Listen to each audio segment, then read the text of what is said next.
কোর্টে সম্পূর্ণ নির্দোষ প্রমাণিত হলো অনিকেত। সম্পূর্ণ জানতে হলে ভিডিওতে একটি লাইক করে দেখতে থাকো। কোন গোপনে মন বেঁধেছে ধারাবাহিকের গল্পে অরুণভ অনিকেতকে ফাঁসিয়ে দিয়েছে। সে নাকি তার ভাই অর্থাৎ কিঞ্জলকে মেরেছে। এর মধ্যেই কিছু ফেক সাক্ষীও জোগাড় করেছে, ফেক রিপোর্ট সবকিছু দিয়ে ফাঁসিয়ে দিচ্ছে।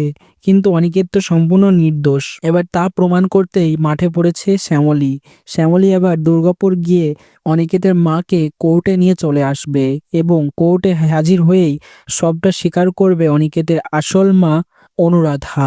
সবটা স্বীকার করার পর কোর্টের জজ সাহেব এমনটাই ঘোষণা করবেন, সবকিছু জানার পর বিচার এবং প্রমাণের সাপেক্ষে অনিকেত মল্লিককে বেকসুর খালাস ঘোষণা করা হলো এবং সে সম্পূর্ণ নির্দোষ। তার বিরুদ্ধে মিথ্যা অভিযোগ আনা হয়েছে আর সবটাই হয়েছে শ্যামলীর জন্য। শ্যামলী পেরেছে অনিকেতকে নির্দোষ প্রমাণ করতে। অর্ণব তো তখন রেগে ফায়ার হয়ে যাবে শ্যামলীর ওপরে, কিছুই করতে পারলো না সে। তো তোমাদের সেটা কেমন লাগলো কমেন্টসে জানিয়ে এখনই সাবস্ক্রাইব করে নাও আমাদের ইউটিউব চ্যানেল। ধন্যবাদ সবাইকে।